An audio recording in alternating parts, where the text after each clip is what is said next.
Our final keynote speaker needs no introduction to this audience.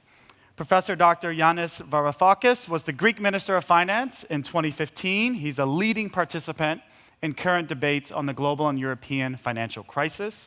He is an author and professor. He's the author of The Global Minotaur, several academic articles on game theory and economics.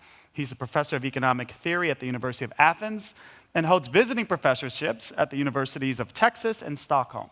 Please give a very warm welcome to our final keynote speaker of the day, Mr. Minister, Yanis Varoufakis.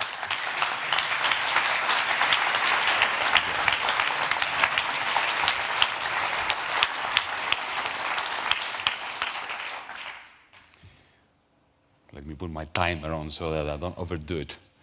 Well, ladies and gentlemen, organizers, thank you so much for the warm welcome. It's wonderful to be here because basic income is a necessity. I'm going to actually argue that this is not a question of whether we like it or not.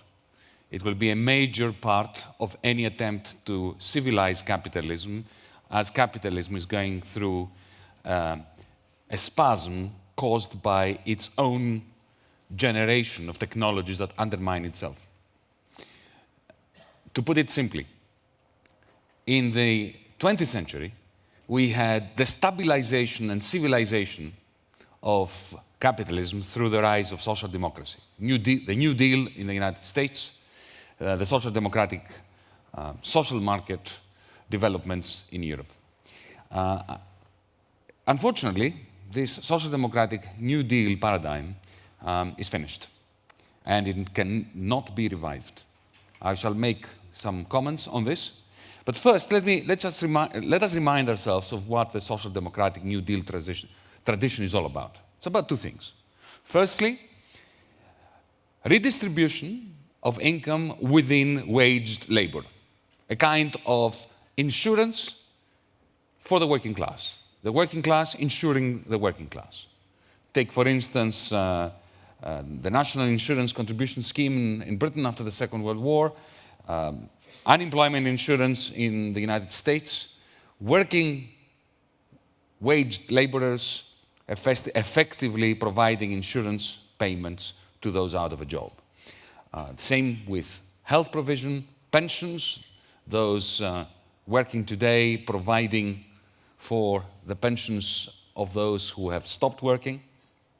So insurance and redistribution within the working class, to put it very bluntly.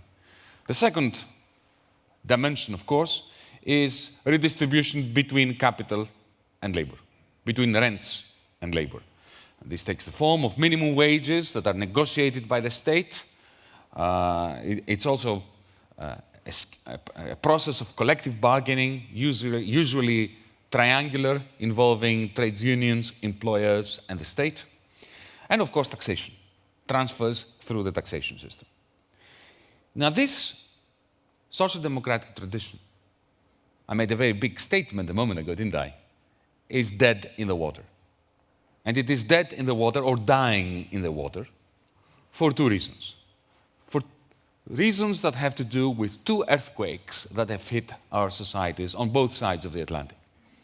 One is the process of financialization, which created a huge wedge between capital and labor. It created a new form of capital, financialized capital, that essentially depleted the energy of both labor and of industrial capital. And this inexorable financialization drive had its comeuppance in 2008. And ever since, you remember after 1991, socialism died with the collapse of the Soviet Union. And then after 2008, capitalism died. We have a new regime now. I call it bankruptocracy. It's ruled by the bankrupt banks. The more bankrupt the bank, the greater its capacity to mobilize and usurp economic rents and economic value from the rest of society, including industrial capital and labor. The problem with bankruptocracy, the fact that for 6 years now, we have a cynical, massive transfer of wealth, of income, of value, from production towards the financialized financial sector that remains insolvent in reality, despite this cynical transfer. The problem with this is that it has created two things. Firstly, deflationary forces. Ask anyone working in the Central Bank of Switzerland today, or in the Bundesbank, or in the European Central Bank, or the Bank of Japan, or the Bank of England, or the Fed. They can't sleep at night because of the fact that about half of the global economy now is languishing in negative interest rate territory. And this is a reflection of the collapse of the social democratic New Deal bargain contract, social contract, if you want, of the 20th century. And that collapse happened in 2008. The world after 2008 cannot be understood anymore in terms that made sense before 2008. Just like the world after 1929 could not be made sense of in terms that make sense in the gold exchange standard era prior to 1929. The second reason, with the deflationary process, we have now the first plank of the social democratic tradition is dead in the water because the working class can no longer insure itself. It's stagnant wages, the fact that youngsters are caught up in a dual labor market and they find it very difficult. I'm not talking about Switzerland, of course, now, but I'm talking about the rest of the developed world. Switzerland is successful only because it's only one of them, and nobody else can be like Switzerland. But that's another discussion. We can have it later if you want. The fact remains that the first plank, the insurance amongst wage laborers, is simply not possible because wages have stagnated to such an extent that it is impossible for the working class to insure itself. And the second plank, the redistribution between capital and labor, is becoming increasingly impossible for two reasons. First, the politics that has become quite toxic. Just look at what's happening in the negotiations between Greece and the Troika within the European Union at the moment. In the United States, where you've got a Congress vetoing the White House and a White House vetoing the Congress, this redistribution between capital and labor that was part and parcel of the New Deal and social democracy required political governance. Europe and the United States are ungovernable as we speak. Utterly, completely ungovernable. And so that's the first earthquake. The second earthquake has to do, this is nothing new, I'm sure it has been discussed already today, I caught glimpses of this discussion. Let me put it very bluntly in science fiction terms, the rise of the machines. Artificial intelligence will consume very, very soon, it's already doing it, all repetitive routine work or algorithmic work is going to be replaced, especially the moment machines pass the Turing test, and it is impossible for you and I to understand when we speak to somebody on the phone whether we're speaking to a machine or to a human person. Once we have that, we're going to have a massive displacement effect, which for the first time in human history, in capitalist history, is going to overwhelm the creation effect. More job destruction than job creation. Because remember that the bankruptocracy that I have referred to came at the tail end of a 30-year period of replacement of manufacturing jobs in the developing world with low-wage, repetitive work. Employment rates, for instance, in Britain, since the previous speaker comes from Britain, employment rates are quite high in Britain, and they're quite high in the United States. But the bulk of those jobs that were created to replace the jobs that were lost after 2008, after 1975 and 1983, are low-waged, routine jobs, the ones that will be culled immediately the moment artificial intelligence overcomes the Turing test. And we are facing a major issue there. To link it with what I was saying before, this displacement is going to reinforce the deflationary processes that keep our central bankers awake at night, because it will eliminate a significant measure of aggregate demand. It will create an even greater level of income inequality and primarily disparity between savings and investment. And this disparity between savings and investment will force the price of money, the rate of interest, even below the current low levels. So this is why I'm saying that basic income is going to be an essential part, a necessary part of any attempt to stabilize society and to civilize it. I don't need to define basic income. Let me just say that the struggle we are going to have to carry hearts and minds will be an ethical one. And an ethical one that doesn't simply spring out of opposition from the haves, but also from opposition from the have-nots, from social democrats, from leftists, from those whose own sense of dignity responds against, naturally, the idea of something for nothing. This is why it's important to couch basic income as what it is. It is the idea that, and allow me to narrate it in broad terms, we are going to overturn the current narrative on life under capitalism. The current narrative, the dominant paradigm, is what? That we have private production of wealth, which is then appropriated by the state for social purposes. In reality, our wealth production is collective, it is social, and it is only then privately appropriated. Unless we make this shift in the narrative, we're not going to be able to succeed to convince even those who will benefit from basic income that it is worthwhile struggling for it. Take an iPhone, unpick it, open it. What do you find in it? You find a variety of technologies. Each one of them was created by some government grant. None of them was produced by Apple. None of them was produced by Google. None of them was produced by Facebook.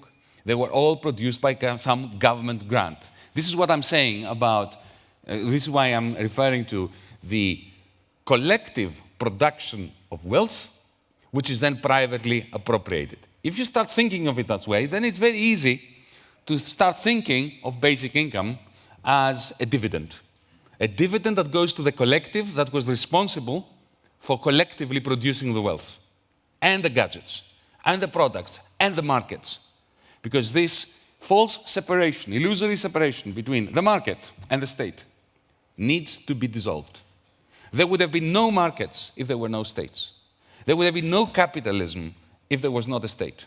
There would be no Apple, no Google if there was no state. And similarly, there would be no state if there were no private entrepreneurs. There would be no state if there were no private firms. We need to dissolve this false division.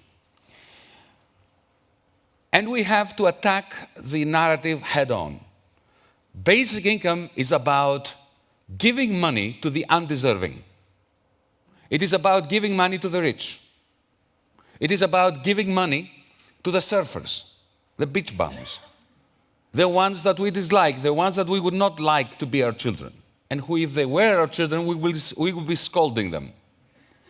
So we must not be sidetracked by simply talking about good people getting money that they deserve. We should talk about undeserving people that get money courtesy of the fact that they are members of a society that is collectively producing wealth. And then, on top of this, we need to add the narrative of stabilization. Think about it. In Europe today, in the United States today, basic income would really help central bankers go to sleep at night. It will be counter-deflationary. It will be a unique defense against the slow-burning recessionary impact of 2008. Now, there are decent arguments against basic income that we must not avoid. Somebody may say to you, yes, but the rich do not need a basic income. Well, sure, but they don't need to have the first 10,000 Swiss francs that they make being tax exempt either. And nobody is worried about that. Surely, we hear being said, it's better to target the money that society has on those who are deserving. Well, yes, but you have to think of the other side of the story too. To separate the deserving from the undeserving, you need a bureaucracy whose purpose is to do that. That bureaucracy tends to replicate itself. Bureaucrats love to reproduce themselves and to reproduce their power over society, and to do so by creating a stigma attached to those whom they consider to be undeserving. It is very similar to psychiatry. The moment you introduce psychiatry, remember Michel Foucault and the story about the madhouse, you create a narrative of reason and unreason, you create a power structure. The person who has the certificate to be the psychiatrist decides who is sane and who has the right to be a free citizen. The other argument, which I think is also one that needs to be confronted, is that people should have a right to a job, not a right to basic income, and that we should be promoting work, not sloth. Well, I think that there are 2 points here that need to be made. Well, firstly, nothing stops us as a society from censuring those who are idle. Why should we have them starve? I know that if my kids were idle, I would be censuring them, but I would not be throwing them out of the house. Secondly, and more importantly, the right to turn down a job is essential for a well-functioning labor market and for a civilized society. And to have the right, a genuine right to turn down a job, you must have an alternative, an outside option. Because desperate people will accept to do desperate things. I heard somebody here today earlier talking about a cleaner whose job is not respected, whose name is not known. I have a story to tell you about that. I've worked in a number of universities, and I remember in the old days, we had cleaners that worked for the university. And they were like my boss in the department. You know, they would come into my office and they would know about my family, they would know about my wife, they would know about me, they would tell me off, they would say, it's 8 o'clock at night, go to your wife, what are you doing? Yeah? And they had a sense of belonging to an institution and being institutionally important. And then what happened? We subcontracted all the labor to firms that hire by night people that are faceless, who are turned over all the time, who are paid less, who are not institutionally connected to the place, whether this is the university, the National Gallery in London, and so on and so forth. But why did this process spin out of control? It did because the cleaners had no outside option. No right to say no to the subcontracted contract. Now, just so that we do not face only the negative arguments, let me just, before I conclude and we open this up to discussion, let me mention what I think are essential aspects from a social perspective, not just from a macroeconomic perspective. It is important to state the macroeconomic case for basic income, for stabilizing the financial markets, investment, overall aggregate demand. But there are others at the level of the micro and the sociological.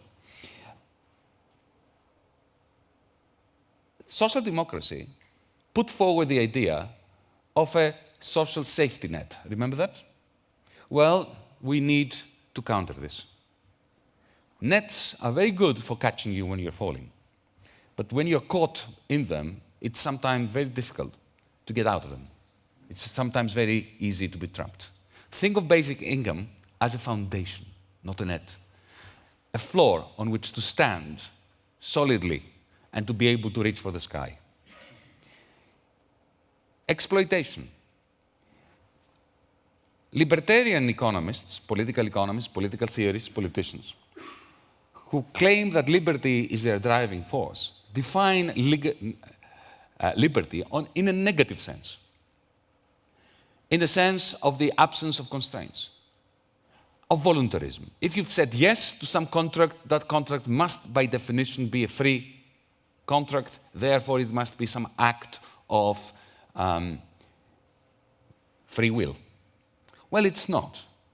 The mafia loves to give us options that we can't refuse, to make us offers we can't refuse. The fact that we say yes to them doesn't mean that they were chosen freely. The fact that the Greek government accepted the terms last summer of the Troika does not mean that it was a voluntary transaction. To have a free contract, to have a contract that is signed by both sides representing and exuding the freedom of both sides Each side must have a capacity to say no. I said that before, I'm saying this once more. In a sense, freedom in action requires a basic income.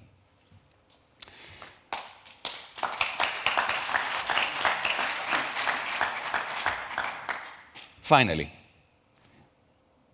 again, beyond the macroeconomic, a basic income will allow for creative work to replace the kind of routine algorithmic work which is anyway being displaced by artificial intelligence.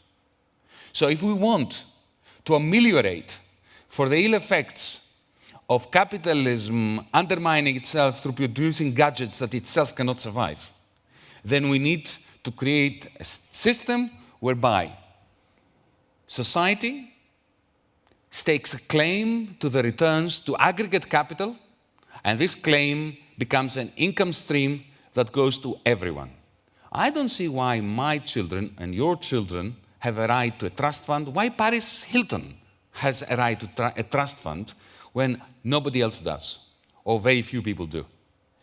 Think of basic income as a trust fund for all our children to be financed by dividends from our aggregate capital, which was, after all, created collectively. Thank you.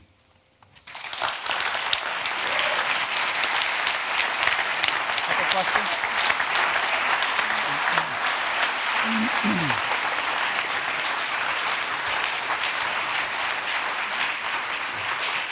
So we're going to take a few questions for Professor Varoufakis.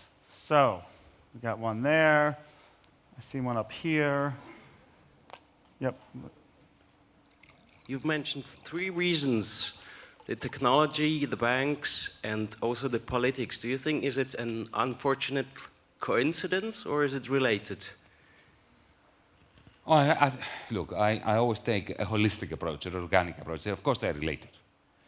The reason why we've had the financialization drive of the 1980s, 90s, and 2000s, which led us to where we are today, has a lot to do with technological change. And this technological change now, with 3D printers and machines that can replace human intelligence at the level of the service sector, is going to be in a vicious feedback effect with the effects of the combustion of financial capital. So the answer is they are utterly interwoven, interconnected, and interrelated. Saw one right here. Thank you. Yes, thank you very much for your talk. I appreciate. I would like to be a little bit more radical, and that is my question. You said that a reason for the existence of a basic income, an unconditional basic income, is the fact that basic income, in any case, in a context of capitalistic valorization of today, comes from a collective labor that is organized by state, and then all the investment in R&D and technologies come from the relationship between public property and private property, we can say. My radicality says that I think that the new technological transformation changes structurally the way of valorization and producing of wealth. That means, in a very slogan way, we can say that life itself is put to labor and is put to value. But can you repeat the last sentence? The life, yes, our lives, yes, is put to labor and to value. There is an exploitation of life, a sort of subsumption of life that go beyond the classical subsumption between real and formal subsumption in Marxian terms. Sure. It is a new wave of labor organization and labor valorization. So I think that maybe the cultural shift that we need to do is to consider basic income as a sort of a remuneration of productive life, not only a part of social security and so on.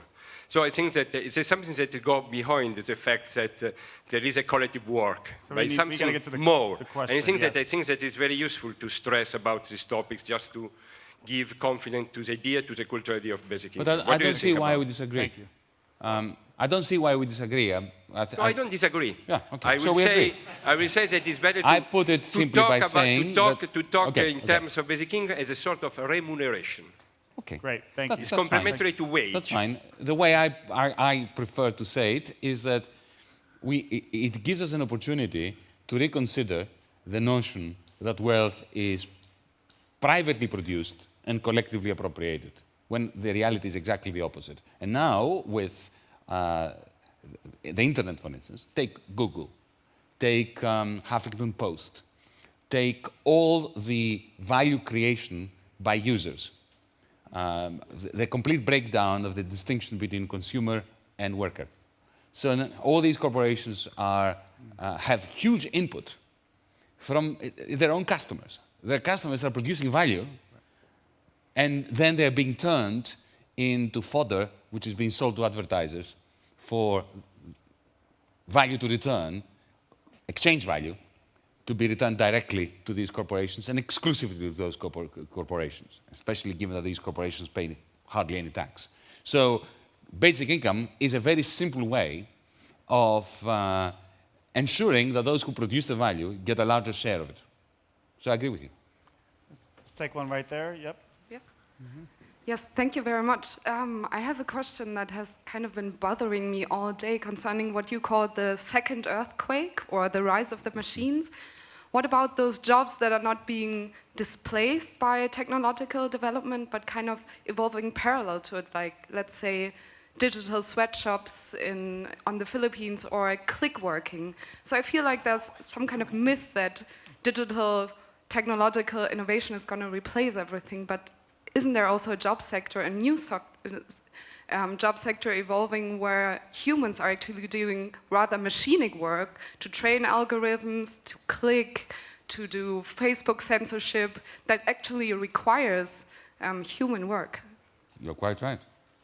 But every technological innovation displaces jobs and creates jobs.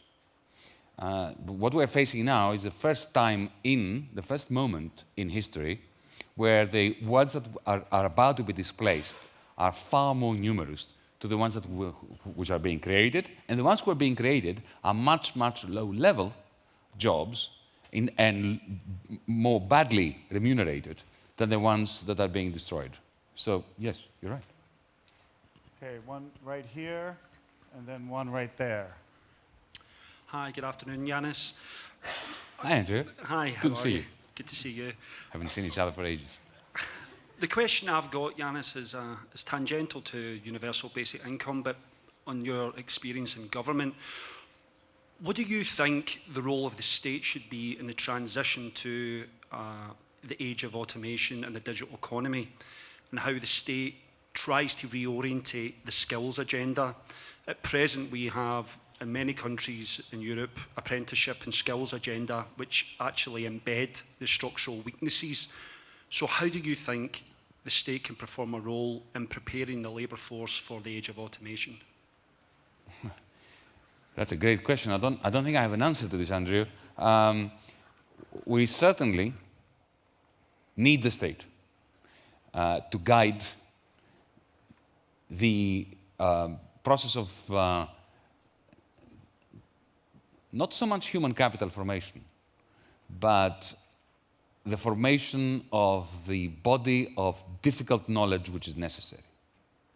See, the problem is that we have an educational system and an apprenticeship system that creates human capital of a low-brow variety, both in universities and in apprenticeships. We are dumbing down our educational system. We are creating incentives for students to study that which they are not good at and which is going to, by the time they graduate, will be irrelevant anyway. For instance, by ensuring that they leave universities with a great amount of debt, we are pushing them at the age of 18, 19 to make choices as to what they study on the basis of their own conception of what is lucrative, which firstly doesn't prove to be lucrative, and secondly, which forces them to do things that they're not good at, and therefore depletes the overall effect of education for society. Regarding apprenticeships, I think that,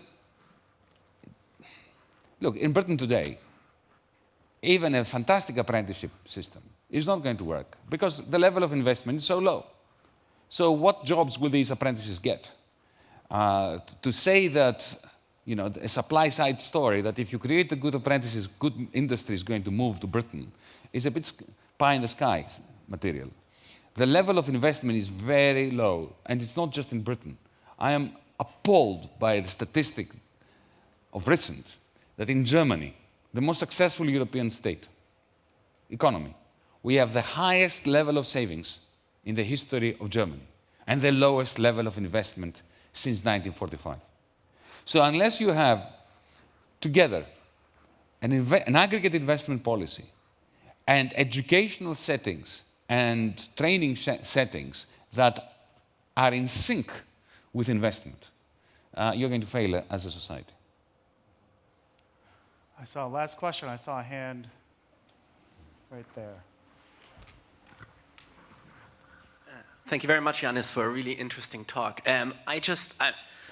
I want to sort of push you a little bit further maybe and to get some more reflection, because I completely agree that being able to say no to a job is a requirement. But I also think the next step needs to be, there needs to be some kind of system that helps people figure out what they want to walk towards, right? What is it you want to self-actualize at? And I was wondering, do you have any ideas, if we introduce a basic income, what other systems should the state introduce in order to help people figure out in that process? I don't agree with you on this, I mean, I'm not... don't confuse me for a statist. I don't want the state to tell me what, I should be aspiring to. I don't want the state to tell my daughter what she should become when she grows up.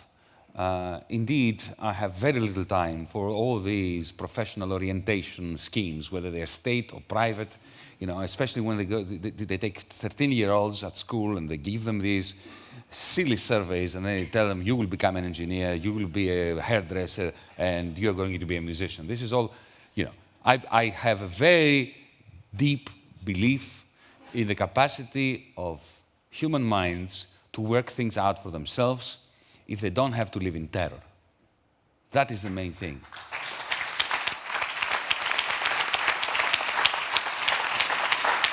And with that, let's please give Yanis a warm thank you. Thank you. Thanks very much.